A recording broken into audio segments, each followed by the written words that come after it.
Good morning, Calgary. Corey with Brannon Construction, and today we're going to talk to you guys about when you need to pull a building permit, how to obtain a building permit, the importance in that, and the repercussions if you decide not to pull a building permit, how that can show up for you in the future. So when should we be obtaining a building permit? The rule of thumb that we like to use for our customers on our projects, specifically interior remodels, is as soon as you add, remove walls, or configure your floor plan, you should be considering a building permit. There's a misconception. Folks will often come to us saying, well, I'm not doing structural alterations, I don't need a permit. Well, that's false. You actually need a permit because you need to consider not only the structure and the building system, but the safety codes.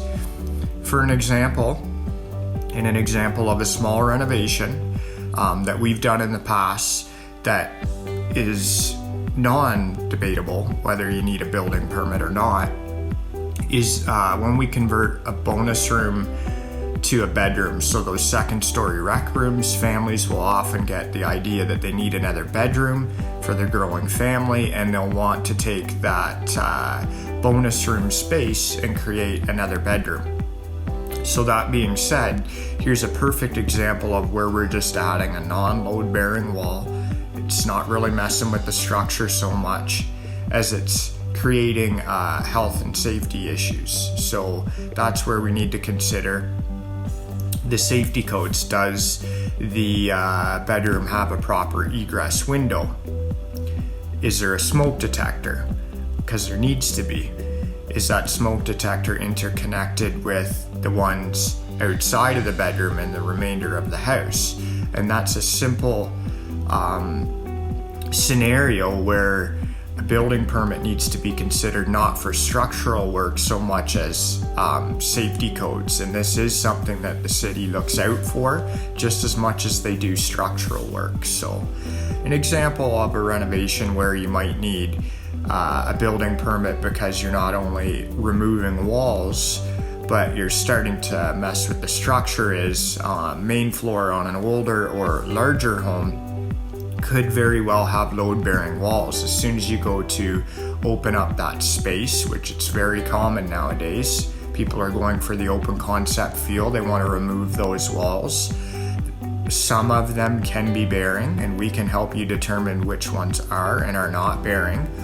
But at that point, you're removing structural walls and affecting the building structure. So most certainly you need to consider a permit.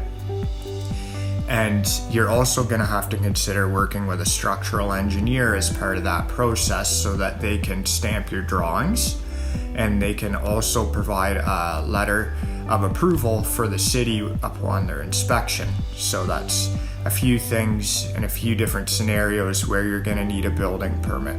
So how do we obtain a building permit? First off, you need to properly plan for the application of the building permit.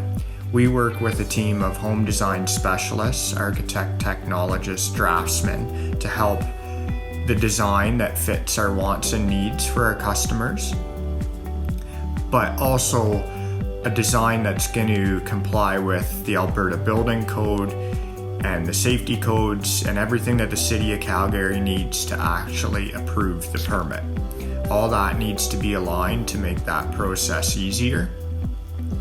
And we need to work with professionals to do that. You can't just scratch your ideas out on a napkin and take it into the city with the expectation that that's going to be approved without any problems. So any design specialist can help you with that. We can help you with that. But it's important that all those things are taken into consideration. You can apply for a permit online through the e-permit process, in which the city reviews it behind the scenes and can approve it all electronically for you. Or you can take it into the City of Calgary, the City Hall, and the Planning Development, and take it right to the counter for their review. These permits often take a lot more preparation time than they do actually with the City of Calgary. So once they take it in for approval, it's often same day or at the most within a week that they'll approve a home renovation permit. So with the proper planning, it just makes the process so much easier and streamlines it. If you're doing a renovation and you're looking for a professional general contractor to help you, obviously we can include that design.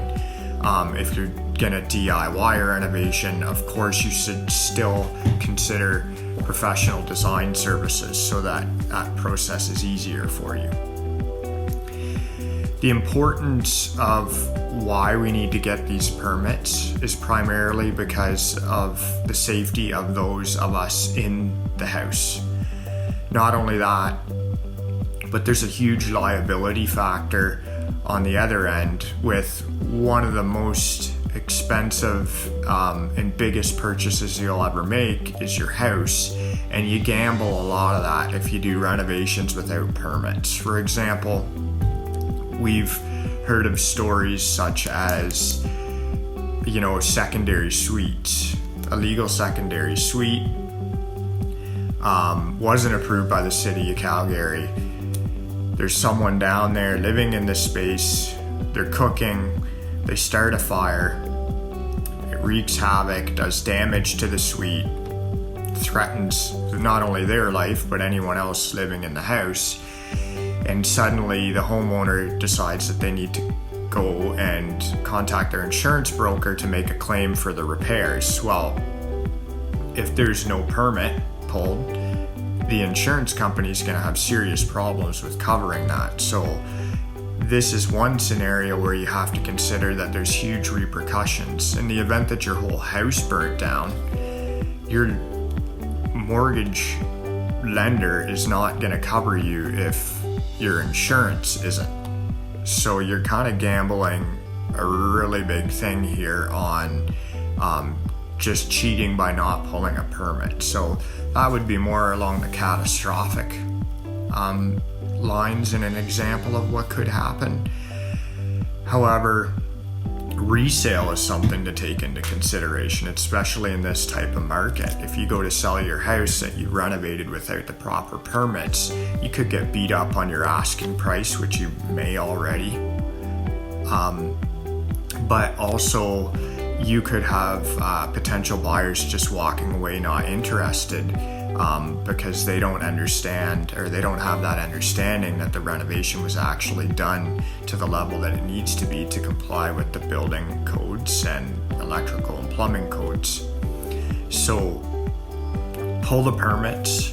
It's more planning up front, but planning that you were probably going to have to do anyways to articulate to your team of contractors and properly plan for your renovation. So we feel that it's an absolute necessary measure to pull these building permits, and it's one additional small step in the grand scheme of things that is not going to overall add too much to your project budget, but it'll cover you in the back end, and it'll give you that sense of security that you did the right thing, your family's protected, and you don't have to worry about this showing up down the road. So we hope this was helpful to you. Please don't forget to subscribe below. We'd love to hear your comments. You can check us out alternatively at cbrannonconstruction.com or on Facebook at cbrannonconstruction. Thank you and stay tuned.